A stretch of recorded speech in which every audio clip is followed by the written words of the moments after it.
Welcome back to The Truth in This Art. Thank you for joining me for my conversations bridging arts, culture, and community.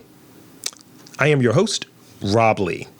And before we get started, I'd like to invite you to visit my website, thetruthinThisArt.com, for my full archive of nearly 800 interviews from artists to curators, musicians, and filmmakers. They're just a few clicks away. Today, I have a special conversation with two special guests, and they're here to discuss, among many things, the 8th annual Cherry Hill Arts and Music Waterfront Festival. My guests are the co-founders of the Youth Resiliency Institute. First up, we have Deputy Director and Director of Healing and Performing Arts, Navasha. And joining Navasha, we have the Executive Director, Fanon Hill. Welcome to the podcast. Fantastic. You go. So I'm Fanon Hill. I serve as co-founder and executive director of the Youth Resiliency Institute. I'm also a trainer for the National Rites of Passage Institute that facilitates African-centered rites of passage processes for children and youth and works with individuals who are incarcerated, returning citizens as well. And I also absolutely love being married. Healthy relationships are very important. And so I'll stop there. Oh, wow. Thank you. I want to answer for him. I am Navasha. I'm a professional performing and recording artist, also culture, arts, and spiritual activist. I'm also co-founder and deputy director and director of the Healing and Performing Arts of the Youth Resiliency Institute. And we're both co-directors of the Cherry Hill Arts and Music Waterfront Festival. And I'm a holistic wellness practitioner. I guess I can say that as well. Thank you. And I must say this because people have come to expect this. One, thank you both for the introductions. And I think a detail I'll add, since we're all wearing them, thank you for wearing your glasses. Bam. Only for you, Brother Rob, only for you. We got to shout out our four-eyed, bespectacled brethren and sisters. Let's not forget that. Always. So I want to go back a little bit in the introduction and kind of like touch on sort of like the story of founding Youth Resiliency Institute. What brought about this work? Why was it an area of interest? What prompted it ultimately? So Youth Resilience Institute was founded in 2010 by myself, Fanon Hill, who's my husband, and two young people who were in foster care at the time. And one of them is actually returned and is working with us now. So it was founded because it was just necessary. I mean, we needed to have a space for young people, children, and families to come learn about who they are, utilizing arts and culture. So we found it. We had so we were citywide, and then we also had a focused area in Cherry Hill, the community called Cherry Hill. And Fanon went there years before that and started working and said, I'm going to come back. And one of the elders who we partnered with, Mama Shirley Folks, who's also co-founder of the Cherry Hill Arts and Music Waterfront Festival with Fanon, she said, I don't believe you. And Fanon did a whole documentary on this on Mama Shirley's called Love. But he came back and he brought me, and we just started working in that community with no funding, zero private or public funding. And my background is in music education. So I was teaching notation. We brought in people that we knew to teach things. It was no book, no ball. And over time, we've developed a relationship and partnerships and earned the trust to do where we are now, where we have this festival, engaging the elders, engaging families. And we also had citywide programming. So we have some young people who are now in their late 20s who we worked with when they were like 9 or whatever. And they work with our organization as well. So we mentor and guide. So it was just very important. I don't know if you want to add to that for now. Yeah, and I'll just add that for us as an arts-based organization, we really wanted to foster what are known as protective factors. Those are factors that reduce risk in children and youth. And in our research, in our work, we discovered that one of the most powerful protective factors is cross-generational programming where you may have a great-grandmother and a middle schooler working together, creating art and utilizing that art to address a social justice issue in their community or on their street for that matter.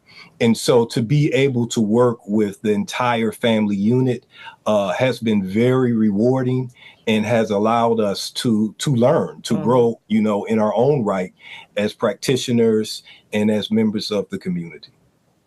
Thank you. And I think there's a lot of power in art, being able to utilize that as one of the vehicles, one of the avenues in which to engage folks.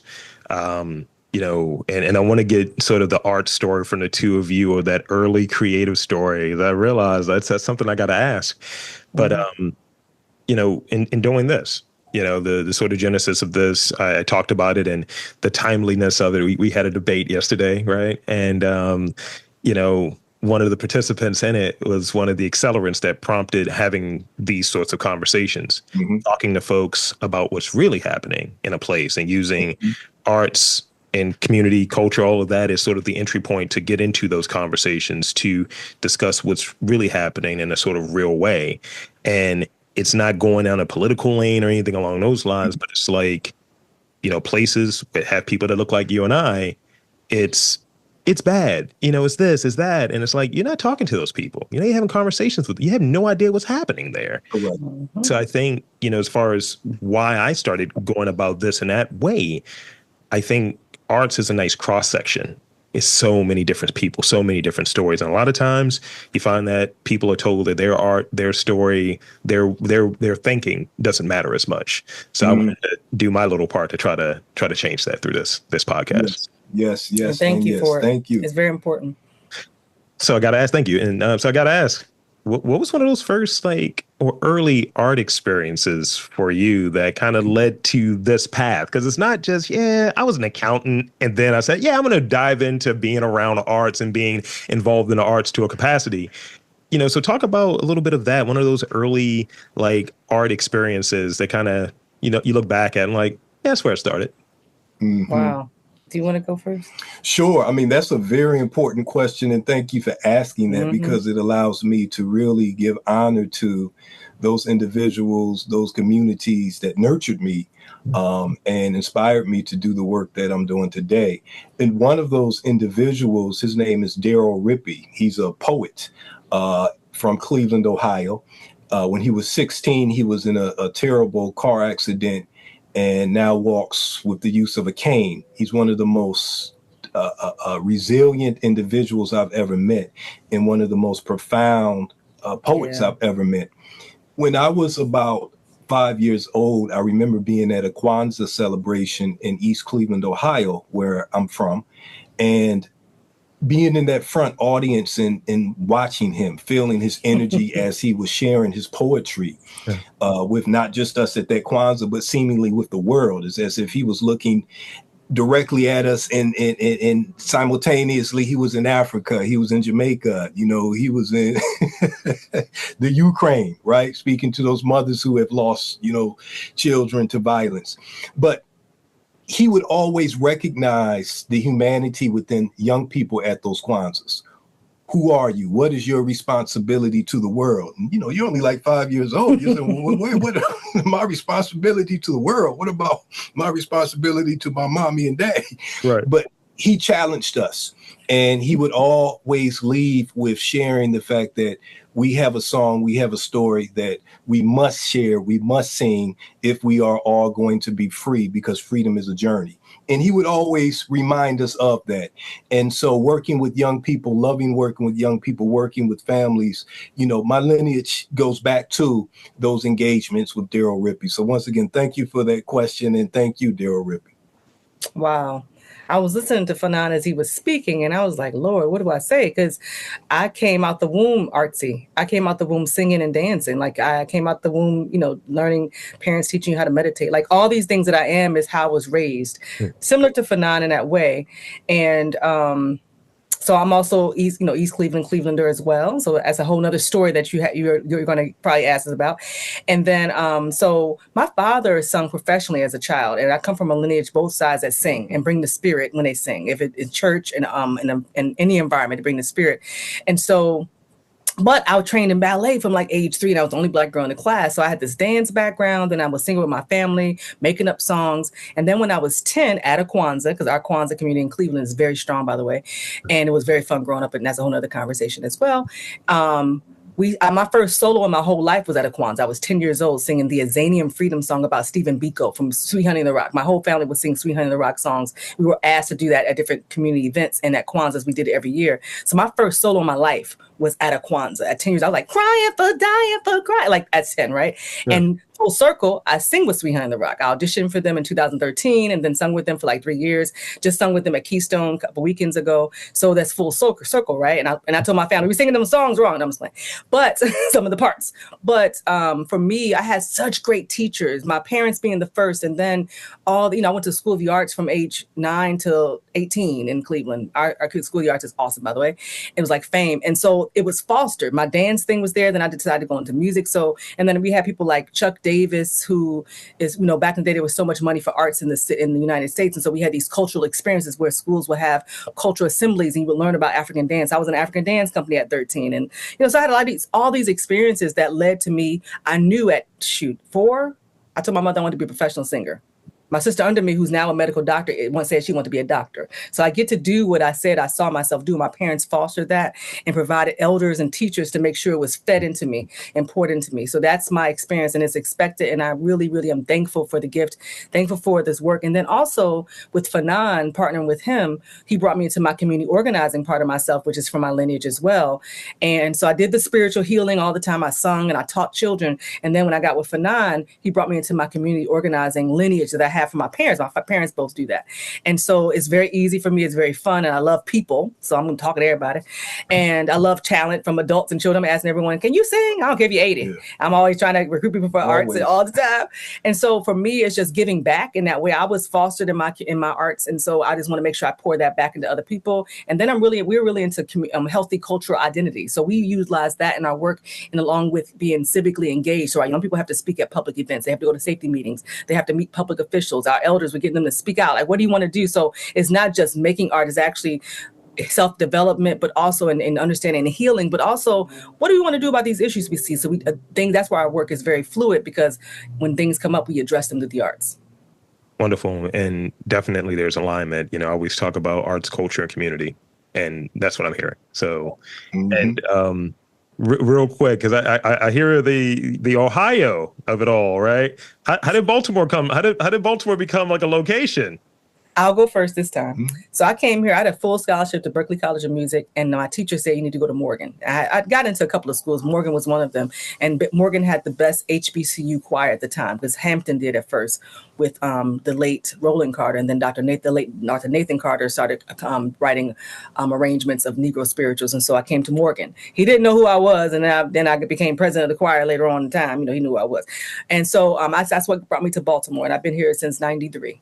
Yeah, and for me, it was just a matter of, growing up as a child. Baltimore had one of the most powerful, poignant epicenters of rites of passage practices in the United States. You had rites of passage processes in Cleveland, in St. Louis, in Oakland.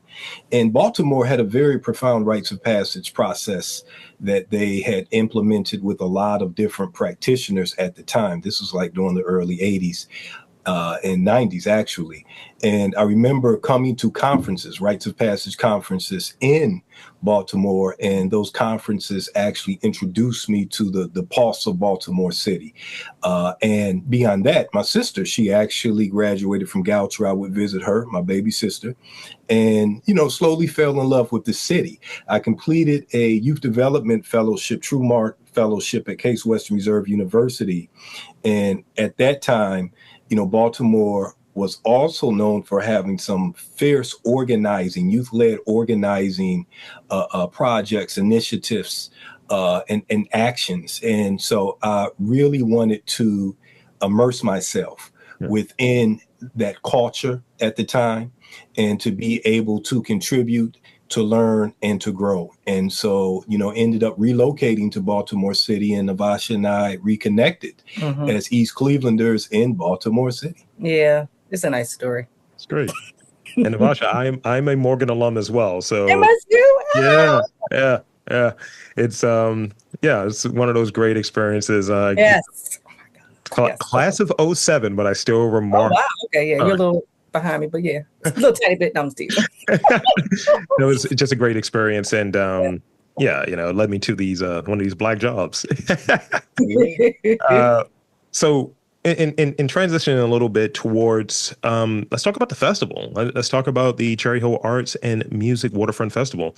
What's the story behind it? Like, this is, unfortunately, like, I spent some time in Cherry Hill. I spent some time but there's festivals all the time, and I like to, one, learn about them, but also have folks who are listening learn about them. So what's the story? And let's talk about it. This is the 8th annual one, right? Mm-hmm. That's correct. That's correct. Yeah. So, the Cherry Hill Arts and Music Waterfront Festival was co-founded by myself and great-grandmother and playwright, poet Mama Shirley Folks. And, when we met each other, as Navasha was sharing, there was a love for community. There was a love for children and youth and families. And there was a profound love that we both shared for arts and culture. And so we took our time, we developed trust, and we recognized that there were some very, very deep needs and gaps in Cherry Hill per arts and culture at that time. And so we developed programming at the time when Mama Shirley was the president of the Tenant Council, Cherry Hill Homes Public Housing Tenant Council. And we reached out, Navasha and I did, to our network of artists. And we shared about Mama Shirley. We shared about her work, and we made sure that they understood that there was a time and there was a place for them to contribute and to connect. And so we developed programming with Mama Shirley for a number of years in public housing with young people who are now adults with their own children, right? And during those gatherings, Mama Shirley and I would always talk about the importance of festival, the role that festival plays within Black culture, the significance of festivals in Africa, seasonal festivals. And so we put our energies together and we took our time once again, and we had a lot of meetings. We had a lot of meetings in Cherry Hill, a lot of conversations throughout South Baltimore, throughout the city of Baltimore. And one of the remarks that we heard was, why would anyone want to go to an arts and music festival in Cherry Hill? Yes. And Mama Shirley and I looked at each other and we said, it's on. And here we are 8 years later, engaging communities, in neighborhoods throughout South Baltimore, throughout Baltimore City, individuals who have come from as far away as Canada to celebrate the historical, the spiritual, the cultural significance of historic Cherry Hill. Cherry Hill is very unique in that it's obviously in South Baltimore, but it holds, very deep historical significance as the initial and most extensive planned suburban style settlement for Black folk in the United States. So we're talking about a history of development that stands out as an illustration of purposeful residential racial segregation within an urban setting. So, when you think about that, you recognize the trauma, you recognize the decades of disinvestment, and you also, if you are an artist, you recognize the opportunity. For us, once again, festival is a communal ceremony. It creates entry points for individuals, who may need to and recognize the power of taking control of their community's heritage, enabling new approaches to make meaning out of conserving local distinctiveness. And so the festival is an all-day experience. As Navasha often shares, we purposefully curate all of the performers, whereas we will have a Cherry Hill youth perform on the same stage prior to a Grammy Award-winning performer. And so there's a mentorship that takes place, and there's a recognition of the power of arts and culture to bridge differences and to provide opportunities for new narratives to be shared. And so and I'll stop there because I know Navasha has quite a bit to share as well, but it has been a powerful experience and continues to be a powerful experience in the community and beyond. And we started it once again with zero private or public funding because as an organization, you have the word resiliency, right? So we are resilient as people. We were raised to be that way. So for us, when we say we want to do something, we like to also make sure it is tested and done before we go after funding. Most of our programming is always done for a while before we actually receive or go apply for funding. So with the festival, my upbringing with the experiences I've had, we wanted to provide these opportunities for these young people. And so the first festival was really powerful. We got to, we had DJ Mighty Marcus from Cherry Hill, and we had Baltimore club music there from the very beginning. And TT the artist was there, and I always volunteer my performance, and then I pay my band members. But it was just really wonderful. We had Lafayette Gilchrist. Like, we just pulled in people we knew and people who were from the community or from the vicinity of South Baltimore, who were just really hallmark artists. And over time, we were able to get some funding and some support that would sustain or at least give us a stronger foundation for putting on a festival, because festivals are not cheap. It's not cheap. And so it takes the effort. But we also take pride in hiring community members. So we hire over 50 people from the community to work the festival each year. So there's an economic generator aspect to the festival that is very significant, and we're very proud of that, because you should do that. You're supposed to do that. You're supposed to make sure people are getting trained. No, give me your W-9. What do you need? You need my W-9. You got to explain, or this is a contract, and this is this and whatever. And so there's a lot of workforce development that's happening within our festival as well. And so and then we also have a full day, as Fanon said, of stage performing that's curated with different genres and things to address the different community age groups and interests of music styles. And then we have arts engagement, making physical visual art, but then we have a children's section, and we have food vendors, all different types of food. And just each year we have a theme. And this year is South Baltimore Strong. Last year was Healing Through the Arts. And it was really powerful because last year there was a shooting 2 days before our festival in Brooklyn. And people were asking if we were going to end it. I said, we are called the Youth Resiliency Institute. It is happening. It's needed more than anything. And so that we had a great turnout. We had the governor, all the different public officials were there. And it's always safe, because we're about culture, community, and family. And when you have that energy, and the head of it is about that, the energy of the space is going to stay that way. And so we pray always for that as well. But however, it's a space where you feel healed, you feel wholesomeness, you feel relaxed, it's by the water. And of course, being a waterfront festival is really important too, historically. And we have our guardian, which is Harriet Tubman, each year. She is our guardian for the festival. And that's significant in regards to Maryland as well. I know Fanon can go deeper into that. And I do have a follow-up question about it. And one of the things that I like of having two guests at this point, right? Some of my other questions are getting answered. They're making me look like I'm better than I actually am. It's just like, oh, that's a really good question, Rob. But yeah, and thank you both, because it's one of those things where when I start thinking about festivals, I start thinking about sort of engaging in conversations. I think all of it is like almost an invitation. It's an entry point to go deeper into it. It's an entry point for your festival to go into and check out Cherry Hill a bit more, because even as a local, there's a lot of folks who are like, I just know Cherry Hill is this thing from a club song. That's about it, or nah, you shouldn't probably go to Cherry Hill. It's like, no, you should revisit that. You should look at that. Or, how we have, here it's like, oh, I don't go over east. Is that we have certain parts of the area of this small city, not a huge city, that we don't go into. So having something like a festival that sort of invites folks in from a communal standpoint, from, hey, there's music here. Hey, there's culture here. Hey, there's art here. There's people getting together and fellowship here. Mm-hmm. People that look like you here. People that look not like you here. It's a good way to connect and lead to growth and lead to better understanding and demystifying some of these things that we kind of just accepted, for a long time. And the other thing I'll say, like, I one of my favorite cities is New Orleans, right? And they always joke about there's always a festival every week. And it makes me think of, like, I see, and I like New Orleans a lot because it reminds me a lot of Baltimore. And I see those different festivals down there, and I start thinking, like, how can we steal some of these ideas for festivals, and like what makes for a good festival and what opens it up? So, obviously you've touched on a few different elements, but what are a couple of things that come to mind that makes for a good festival? Like, I've gone to one recently that I was like, this is simple. This is good. This works. People are here. They're having fun. I see, sort of music playing. I see, the makers, the vendors, the artists. There's like the vintage market. There's the area for, children. I was like, this works. And then you see other ones that is overly complicated and it just kind of falls short. So for the two of you, what are like some of the hallmarks of a good festival, specifically your festival, but what's the hallmarks of a good festival in your opinion?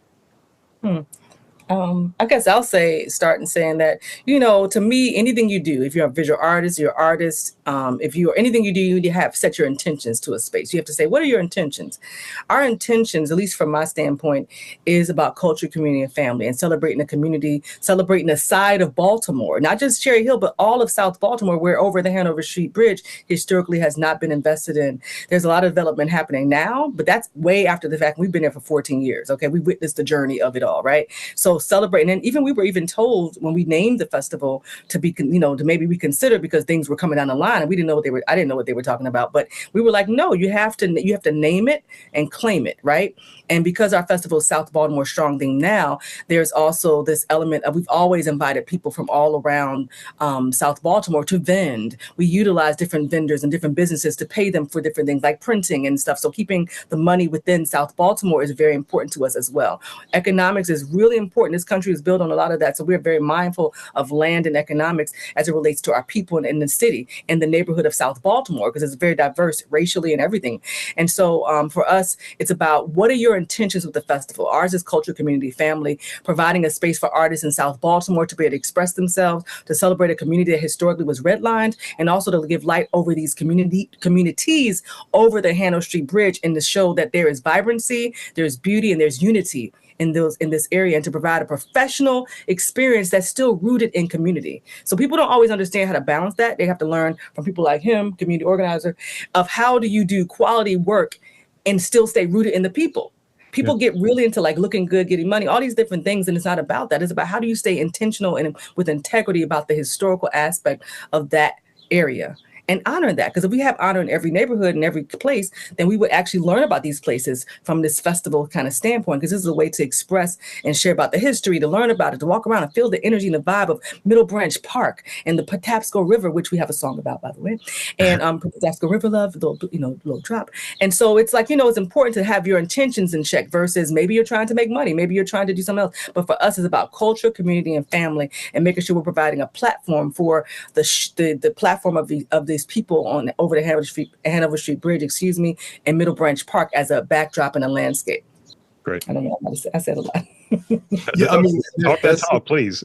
Yeah, and definitely, as Navasha shared, a festival may be one day, it may be 2 days, it may be a week, but ultimately, those festivals that are rich within culture and are able to sustain themselves are able to be sustained because entry points have been created for community members to give voice to those nuances that speak to what it is to be born in Cherry Hill, what it means to be an individual who just arrived in Baltimore from Nicaragua, who must have an opportunity and entry point to give voice to his or her experience and a place within our festival to say, I too am Cherry Hill.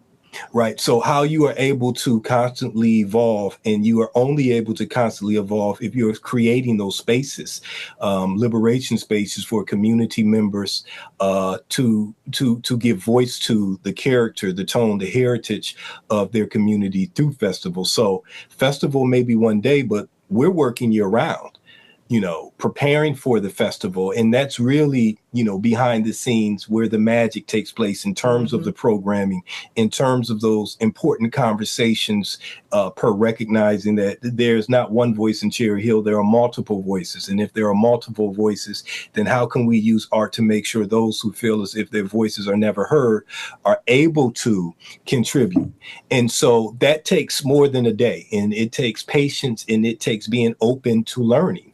And so the festival is once again a ceremony, and it's a learning experience for all of us. Every time, we launch, programming July 5th after July 4th festival, we're gearing up and we're asking, what did we do that worked? What could we have done that could have created a more welcoming experience and environment?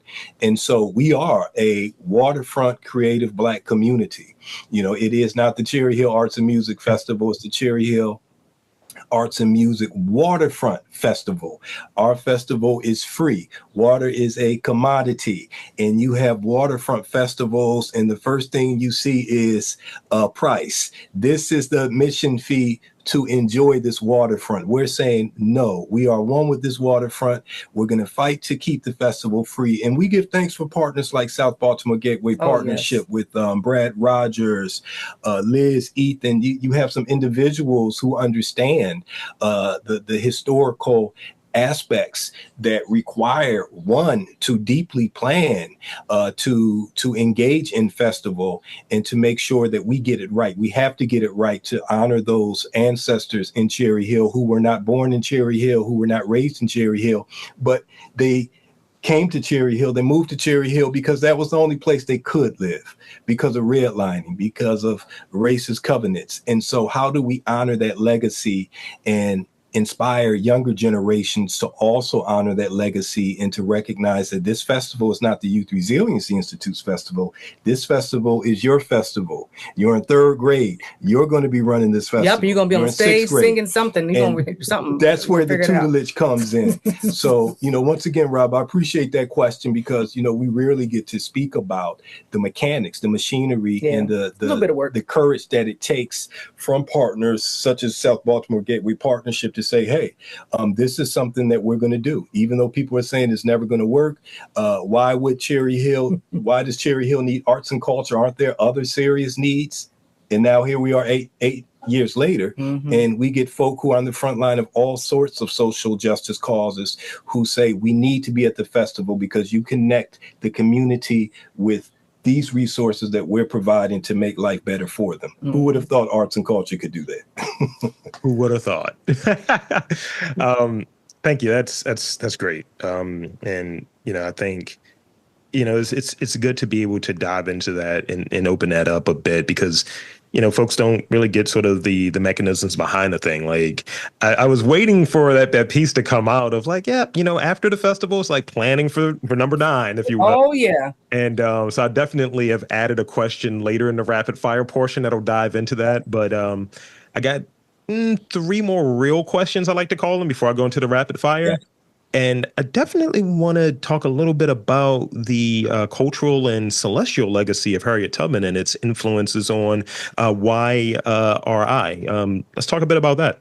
So how lucky are we to be living at this time in the same state, the same ecosystem for the most part, that the one and only Harriet Tubman lived in. Harriet Tubman called Maryland home. She was a Maryland native. And here we are in Maryland, recognizing the power of her legacy, right? As Navasha shared, Harriet Tubman, she stands as the honored Queen Mother, the protector of our festival every year. And when you think about Tubman's legacy, not just as, an abolitionist, but she was a naturalist. She was a combat veteran. A lot of people don't speak about this. She actually was a Civil War combat veteran who, after the Civil War, she became known as General Tubman, right? She was a woman who was one with nature, with water systems, who understood the rhythms of nature, and those rhythms of nature allowed her to make those journeys rooted within freedom. And so for us, Harriet Tubman, she's an important entry point, per reminding Cherry Hill residents of all ages, right, of how nature has aided and abetted freedom struggles throughout history. And so when you think about individuals and communities like a Cherry Hill, like a North Philly, like an East Cleveland, who do not have access to natural settings, right?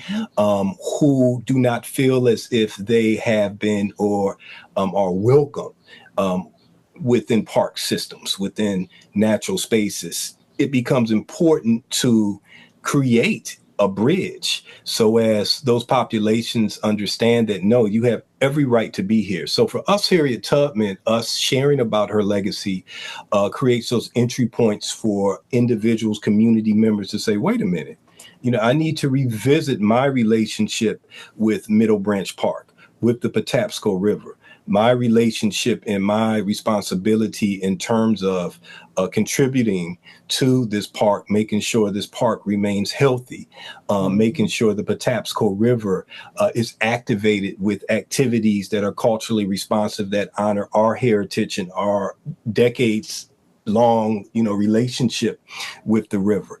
And so who, once again, would have thought that Harriet Tubman, who's just simply reduced to an abolitionist, which is enough within itself, right? But this woman was so at one with nature. And so we, through Festival, through our year-long programming, make sure that when young people hear Harriet Tubman, they say abolitionist, they say master of celestial navigation. She could look at the stars and say, I need to make a right turn. She could look at a tree trunk and see the roots going in one direction and say, I need to go this direction as opposed to that one. And so once again, we're just so honored to be in Maryland, the state that Harriet Tubman called home, and the state that she challenged, that she pushed. And so through art, through her legacy, we continue to challenge systems that are not rooted within freedom. And hopefully in that, people are thinking about their own ancestors and their lineage has led them to where they are now and where the shoulders that we stand on. It also speaks to us embracing nature. We're made up of earth, wind, fire, water, and ether. And when we're in nature, there's an energy that we get into. Say, why do I feel this way? So we have programming in the park, our organization. We've had programming definitely during the pandemic. We have programming in the park for safety as well. And some of our young people were just speaking of how they feel so safe there, and they claim the park. They say, this is your park, babies. This is your park. And so just that journey of them understanding that it's their park. And these are young people who are helping to organize the festival that you'll see with staff shirts on at the festival that we worked with for many years. And so for us, it's just a full circle moment, because you have to put an image to things sometimes for people to understand the message. And we've been talking about nature and healing and arts and things like that. And then you see Harriet Tubman, you put it together, you see the children and the young people and the elders that we work with are like, oh, like, yes, she's in you too. So anytime you see an issue, you can address it. Don't speak up like she did. If you see something that needs to be dealt with, do it like she did and like your other ancestors. So to us, it's also the lineage of our own ancestors and honoring them through Harriet Tubman's inspiration. Thank you. It's great. It definitely makes that connection. I was curious about that. I was like, let's dive into this a little bit more. So I'll hit you with these last two questions. The second, a little bit ago, you mentioned the song, Patapsco River Love. Let's talk about that a little bit. What was the inspiration? So, okay. So Mighty Mark, DJ Mighty Mark, who's platinum, he's doing so, we were so proud of him. He's just so humble, and he's very, very humble. It's very rare. And I've been in the industry for a while. I'm a professional for a while. He's very humble, very talented, very connected. We told him we're doing a documentary called Cherry Hill Charm, which is a documentary on the festival, and it comes with a soundtrack. Always what we do. We always have soundtrack, movies, things like that. Fanon's a filmmaker as well, and a guitarist and a producer. All these things, we didn't say that earlier. So anyway, so he, we had some rhythms from him, and so Fanon and I wrote the lyrics to that. We jointly wrote the song together, and then Fanon added some guitar and some music and things like that in the song, and so it's the love of the water. And we wrote this before the Key Bridge collapse, actually. And so it's the love of the water, the love of the backdrop of the festival, the love of understanding the power of water.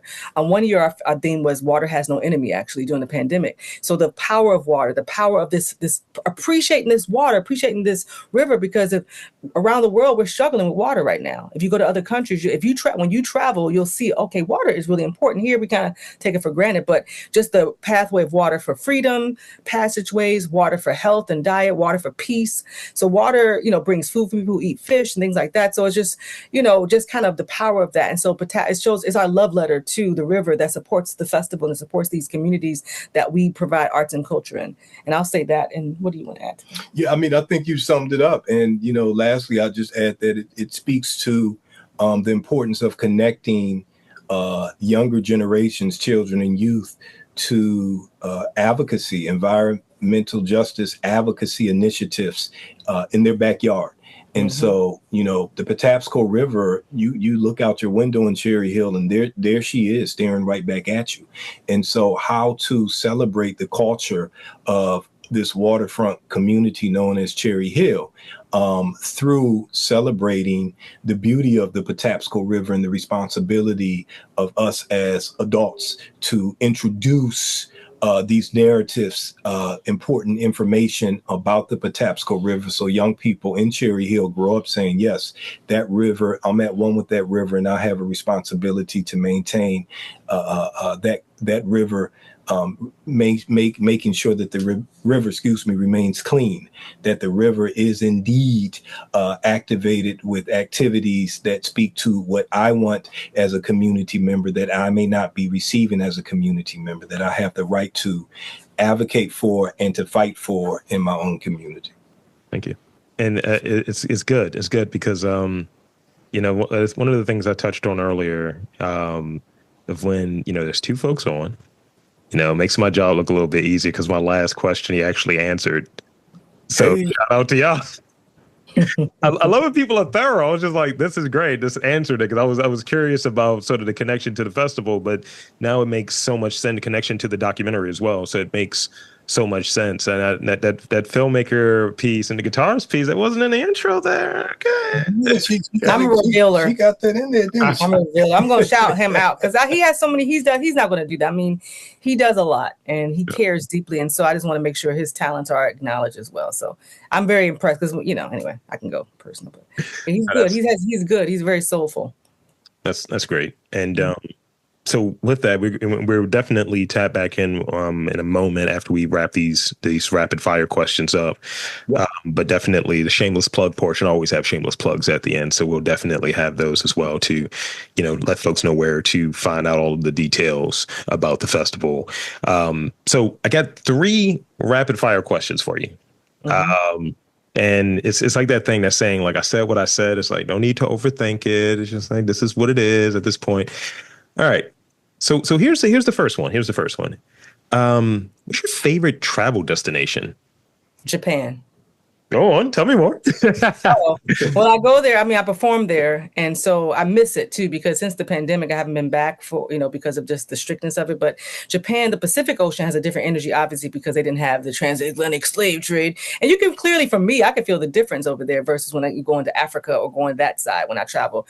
But Japan just holds a really special place musically. It's a nice, beautiful island. And historically, for myself, I've experienced a lot of healing there, and a lot of great artistic expression. So shout out to Shiokino, my big brother in Japan. I can't wait to get back there and tour, but also tour my next album. So I'm just excited. I'll be there for that. I know that's not a problem, but I just miss Japan. Japan is one of my favorite destinations at this point. I don't mind sitting in the plane for a long time. I'm a traveler. And I'd have to say Benin, West Africa. Huh? The energy is like no other place I've ever been. The understanding, the connection between the African diaspora. You have so many individuals who are today known as Haitians, who descended from that area, those ethnic groups within the area that today is known as Benin. The music, the food, and there's just a certain vibration in Benin that just roots me.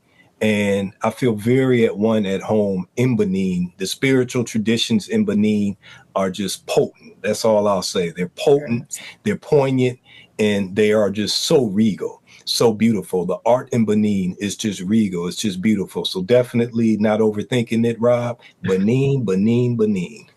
It's great. And I've been studying Japanese, so that's why I was just like, oh, my ears perked up. I'm almost 300 days in with the Duolingo. Oh, wow. That's not an easy language either. It's very complicated, yeah. I was chatting with a guy that I follow on Instagram. He's a boxer, and I threw something at him and like katakana. He was like, all right, I got you. I was like, it's working. So this is the next one. And I kind of teased this a little bit earlier. Could you describe the feeling on, the day of the festival? As folks are like coming, I guess this sort of initiation, like things are kicking off. What is that feeling?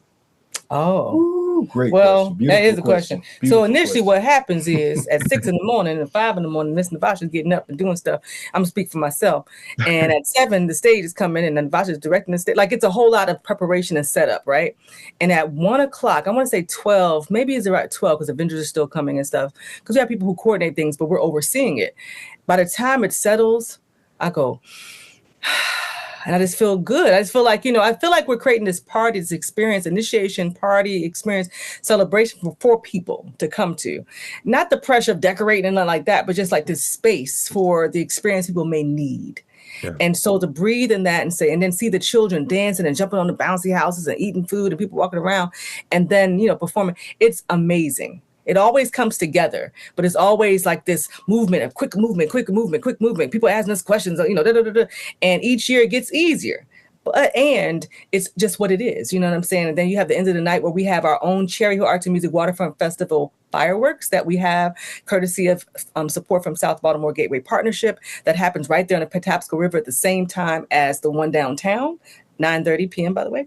And historically, people there would come to the park to see the one downtown. And then when we started our festival there, we have our own there. So you're just watching it. And our young people would design the colors we want to have and stuff like that. So it's very powerful for us to sit back and watch that and just be like, okay, and then it's breakdown. So, it's a wonderful, I feel very honored to do this. I can't, it's still amazing to do it every year. I'm like really amazed at the vision of doing this. And my mother always said, you were always producing stuff when you were little. I was like, really? I was like, okay.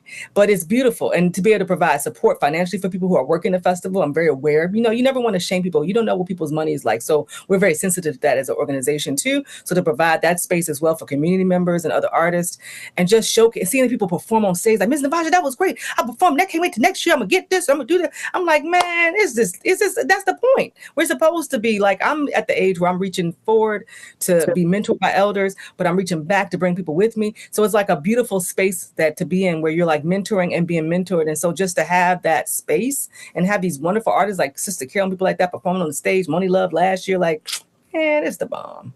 It's great. Thank you. I probably took up your time. I'm sorry.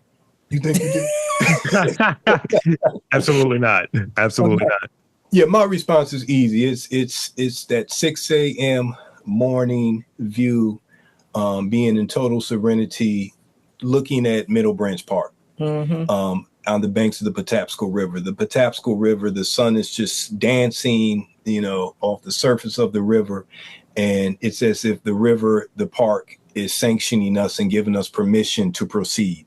And it's just one of the most beautiful, peaceful experiences every morning before the festival, just standing there on the bank, looking at the Patapsco River and saying, let's get it on. We give thanks. We're humbled. We're honored. We will do our due diligence. Yeah. So here's the last one. And this is the one that's a little, I'll give this preface before I ask the question. I watch a lot of travel shows. I watch a lot of food shows. I was just wrapping up on these Culinary Arts Month interviews. So food has been on my mind. So I'm very curious, about the habits of folks, especially when it comes to a festival. So what is that festival like food item that you're looking forward to? It doesn't have to necessarily be, this festival, but just generally, like there are certain things that are festival food items. So what's the one that you look forward to? So I'm a foodie, by the way. I'm plant-based though, but I'm a foodie. I used to eat funnel cakes, but I can't because there's eggs in them. So that's one. For our festival, we have such a wonderful variety of foods. We have Haitian food this year, Ethiopian food, African food, Jamaican food, barbecue, crabs. We'll have crabs for sale at this festival. People can buy a whole crab.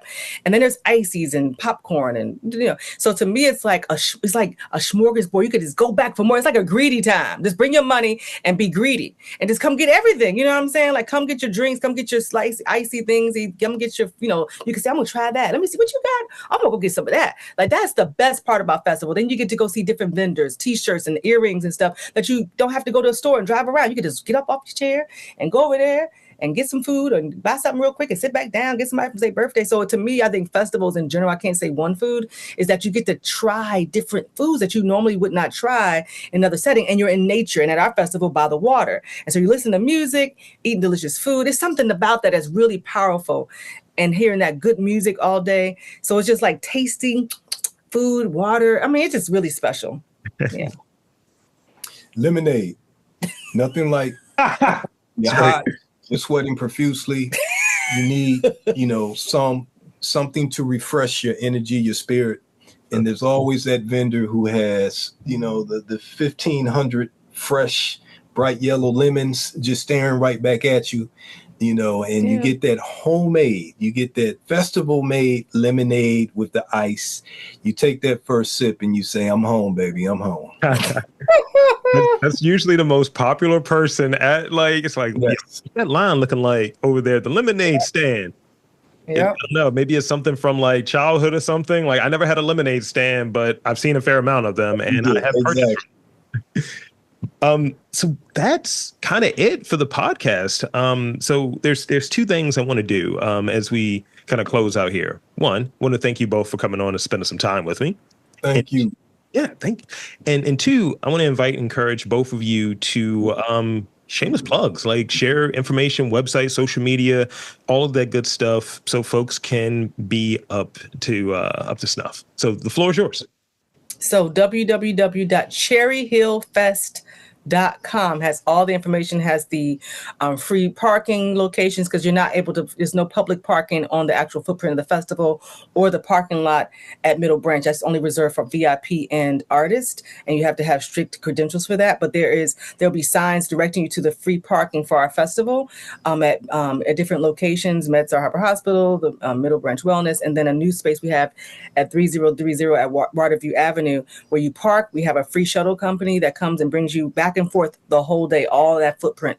And so you can just, come with your chair or your blanket, maybe an umbrella, and, and just come and patron and the vendors and just enjoy the music. So www.cherryhillfest.com. And then also on our social media, you can see we announce things periodically. So you'll see the different artists, you'll see the schedule eventually, you'll see just different things and different posts that deal with the theme of the festival and who we're honoring and things like that. So if you go to our Facebook page at cherryhillfest.baltimore, cherryhillfest.baltimore on Instagram, Facebook, and X, I guess you call it. I've never said that before, but X. And you can see what's going on and follow us there. I don't know if that's the shameless plug you were talking about. There's many plugs, but I'll stop with that one. Yeah, I'll just say, the other thing that's very important is, festivals, the success of festivals is also largely dependent upon the media in terms of being able to get those important interviews and to be able to share your story.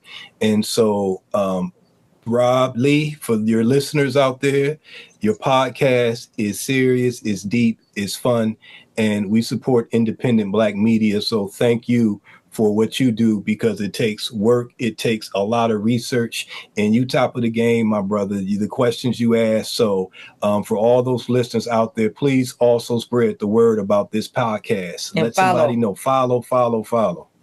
So the artists this year, we have Sister Carol featuring Nakiba, and then we have Dia Davenport, formerly of the Brand New Heavies. We have, Mighty Mark and Friends, where he brings his hotness to the stage and some surprises there. You have Ike Modizi from Cherry Hill. You have Kirk from Cherry Hill. You have Elder and Master Arts Educator Charles Fun, the Fun Band. You have Khalil. You have Infusion Orchestra, Latino band hotness. It's gonna be just burn up the stage for like a long time, rocking the stage. We have Lil Zay, who actually I mentored his dad, but he's Little Zay, hip hop artist. He has his group coming out there. I feel like I'm missing some people, but I'll say, and myself, like I always perform each year. So that's, you're going to have that. And we have some other surprises too. So we're excited about the stage and, and work and that's in the activation of the performance stage. And there you have it, folks. I want to again thank Navasha, Daya, and Fanon Hill from the Youth Resiliency Institute, talking a bit about the 8th annual Cherry Hill Arts and Music Waterfront Festival, for coming onto the podcast and telling us about the festival and some of the projects that they have been working on. And I'm Rob Lee, saying that there's art, culture, and community in and around your neck of the woods. You've just got to look for it.